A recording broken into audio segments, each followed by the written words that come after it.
Right, so hello and welcome to this new episode of Cars&engineering, the first of 2022 I believe. Now, the Polo's been sitting in the garage for quite a while and I'm pretty sure it's dead. So there's going to be a quick little video on how to check the battery, how to restart engine or how to re-jump the car with a jump pack or a boost pack, and to see if your battery's actually charging. Stay tuned. Now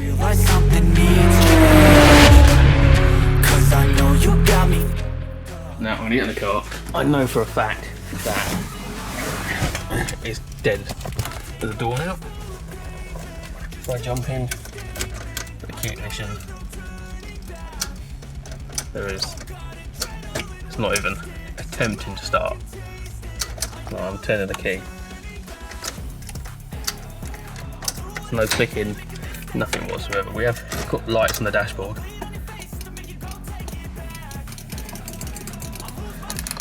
Windows aren't working. I can also not hear the fuel pump priming as well, which is obviously bad news. I did have a solar charger plugged in, so it goes up to the back of the vehicle on the parcel shelf, but there's no sun in an enclosed garage. So what are we going to do? Well, I'm going to show you what we're going to do, and that's we're going to... Oh, look, we've got a handbrake light beeping at us. Probably because that's stuck on. But yeah, I'm going to show you what we're going to do. We are going to boost the vehicle, we're going to get it started, and we're going to see what sort of charge the battery is accepting. Now, I've already got the bonnet up, my very stone chip bonnet, due to all the motorway driving. I've already got the bonnet up. Bring the light out of the way. Right, so I've got the battery covered in all this crap. It's got loads of this white shite that's coming out of the battery. I know this battery's on the way out anyway, but this is just a quick video to sort of show what to look for.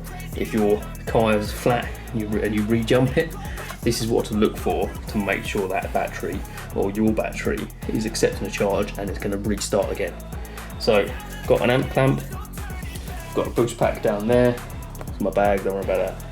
So what we're going to do is I'm going to connect my red cable from my jump pack onto the positive, and then what I'm going to do is I'm going to connect my negative to a big chunky bit of metal like this of the inlet manifold. Now you want to avoid anything like aircon pipes, oil lines, things like that, because they're not great. You can go directly on the battery. This won't be no good because it's got all that sort of calcifying sulfate sort of stuff around the actual negative terminal itself. But a nice chunky bit of metal like an engine lift point, that's perfect. That little nugget there, that's absolutely perfect for what we want to do. So I'm going to get the vehicle jumped. I'm going to get it running. It's going to be quite loud in the garage with various amounts of crap and the graffiti at the side. But we're going to get it going. We're going to see what it's charging at. We're going to look for voltage and we're going to look for amperage. Now I'm going to get my boost pack. I'm going to attach the red side, which is your positive, to your positive on your battery, and make sure you get a good connection on that. Any sort of bad connection and it won't jump properly. Then you want to get your black side, which is your negative. Again, the little nugget of metal down here. Perfect, that's going to love that. Now the alarm may go off, so what I do is I always get the key handy, ready to go. But before we do this, what I'm going to do is I'm going to get the amp clamp. I'll put it on volts, which is the volts, but that is DC current. We've only got 7.7 volts in this battery because it's been sitting for a good month or so, maybe 2. This battery has, well, but the things on board like the alarm, things like that, have drained this battery so much because it's just feeding a little bit, but even though the car's off and it's just been sitting there, it's slowly sucked power out of it. Now, we were getting 7 volts in that battery. Fully charged batteries, 12.6, 12.7 volts. A half charged battery is 12.2. So there's only what, 0.4, 0.5 in it. So it's not a lot. 0.4 volt is not a lot. From a 50% charged battery to a 100% charged battery, that's not a lot at all. So what I'm going to do is I'm going to jump it, get the vehicle started. I'm going to see what sort of amperage the battery is taking, and then we're going to go from there. So I'm going to turn the boost pack on.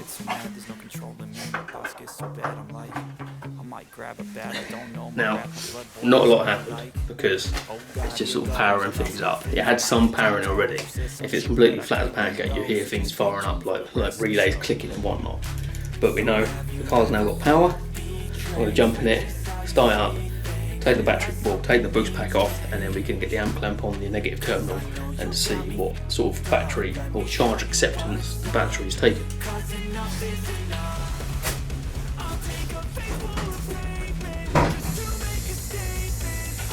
Don't know if you heard that, but the fuel pump prime.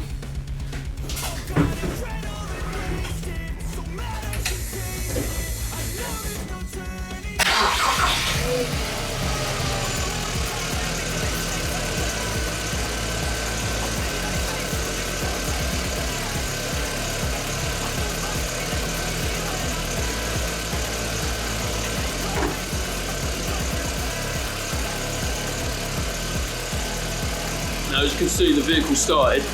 I'm going to let it come off fast idle for a moment, so it's a little bit more quiet in here, and then we'll go from there. Now, here's a little tip for you. When you've got a car running with the key inside, take the window down on the driver's side. If it's raining, leave probably a gap like that big, because some vehicles want to lock themselves, and if you've got a locked car that's now running in the garage with everything locked up, you then got to do effect entry. You've got to try and break in for the A pillar, which I don't advise. There's some road rash on top of the vehicle. Going to need a good mopping. But yeah, good top tip is you've got a window, so you can quickly scrape it in and turn it off when needs be. Now, got an engine light. It's a VW, so I would be very, very, very suspect if it didn't have an engine light. We've got plenty of fuel. It's got a temperature. It's come off fast idle. So let's jump back around the front and see what sort of charge this vehicle is, well, this vehicle's battery is accepting. One thing I will say as well, before you jump start a battery or before you jump start a vehicle that's been sitting for a while, check your oil and check your water, or check your coolant, because if there's a leak and you restart the engine and you think, oh great, engine's running, and all your oil's leaked out, that's going to be very, very soon until that's a catastrophic malfunction and your engine's kaput. Again, with the water as well, or the coolant, make sure that's fully topped up. You've got plenty in there. Mine's just between the max and the min. I did get that little top up. I did check the oil, check some of the oil caps, make sure there's no oil and water mixing. Other than that, we can look for a charge acceptance. Turn the jump pack off.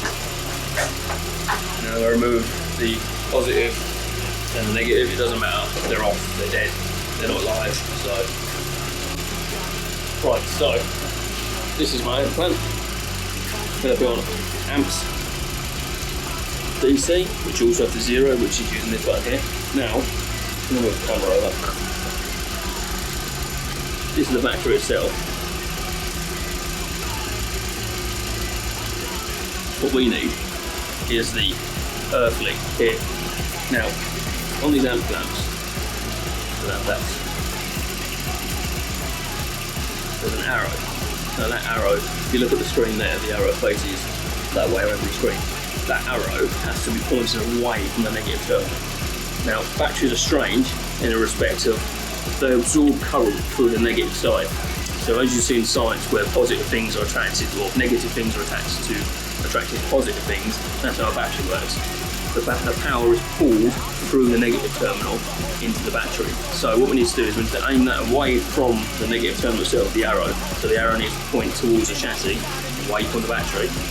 We need to zero it before we clamp it around the amp clamp so there's no interference.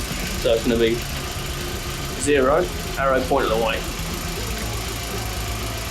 Clamp on. Now it's going to be a bit weird because it's going to be a bit upside down, or it's going to be a bit strange, but you can see there the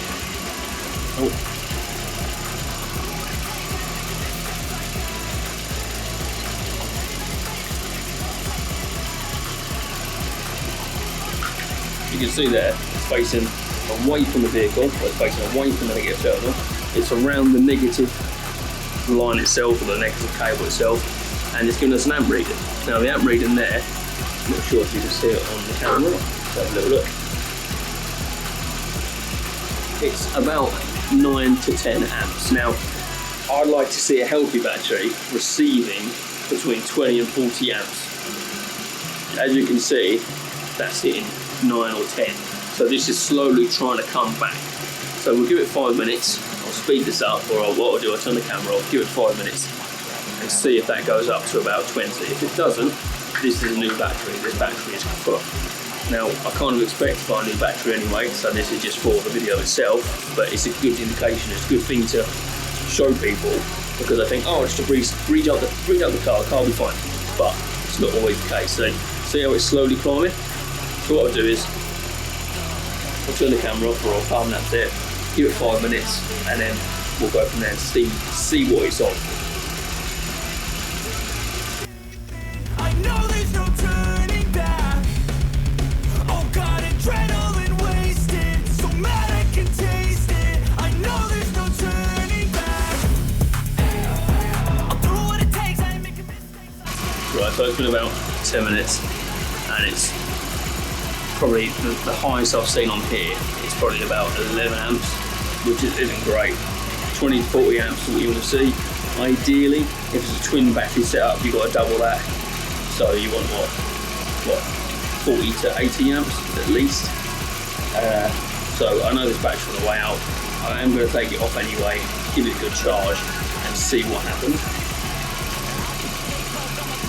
Because it might desulfate it if it's charged for like 18 hours, 20 hours. I'm not holding my breath on that, because it's very unlikely, where it's been sitting for a while. What I will do in future for fit a new battery is remove the negative terminal, and then just leave the bonnet on the jar. So when if I ever need to drive it, pop the bonnet up, put the battery back on, got jump on. But it's not looking too good for the health of this battery. This would be a new battery for this vehicle. I'm going to also check the charge voltage and make sure the alternator is charging. I know the alternator is charging, but if we go between the two terminals, right off.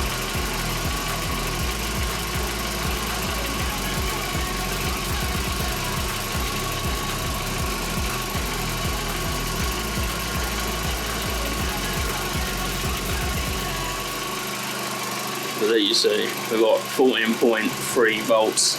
We know the alternator's got a voltage, that's your pressure, amperage is your flow. So there's not a lot of amperage going in the battery. Ideally, like I said, you want between 20 and 40 amps going in. This has only got 10.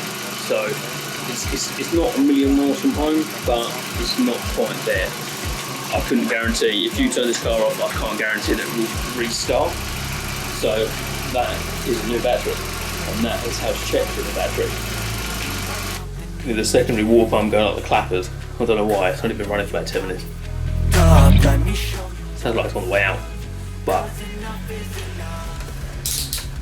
what I'm going to do is I'm going to check the voltage one more time to see what sort of voltage we have when the vehicle's now off. So mad I can taste it. I know there's no turning. So I'm saying, look, 12.59, 12.6 volts. Now it's saying that battery's fully charged. Now, 10 minutes ago it's flat as a pancake. So, it's one of the things, I'm afraid. What we can do as well, if we put it onto amps again, zero it around the negative terminal, we can check for drains. Now, I don't know if you can see that. I'll zoom in for you. It's on 1.3 amps. That's currently, see the minus? Now that's coming out of the battery. We want to see 0.2-ish. That's an acceptable drain for a battery. 0.2. At least at the moment, because you can still hear things whirring away and there's still things on, slowly shutting things down, so that number should jump down. So we're checking the battery now for any sort of parasitic drain, anything like that, which could have killed it. I know what killed it. It was sitting in here for too long, just rotting away. So I'm going to watch that, see if that goes down to 0.2 or below, and go from there. And when I say 0.2, I mean 0.2 amps. To make you go take it back. Now, as you can see, it has dropped to 0.39, 36, 0.4 let's say. So, like I said, we need that to be 0.2. So there's still things turning off. The secondary water pump is still running. That's why it was like 1.5, I think it was 1.4. So it's now slowly switching things off. I know there's no turning back. It's on 0.3, it's dropping down to 0.2.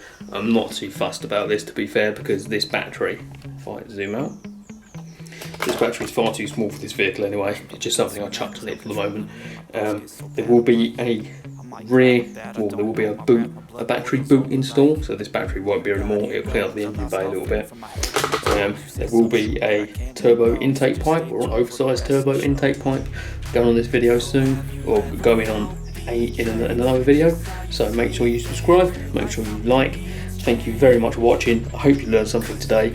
And sorry it's been so long I've not posted, but I'm back, and hopefully you're around for the ride. Thank you very much again for watching. See you in the next one.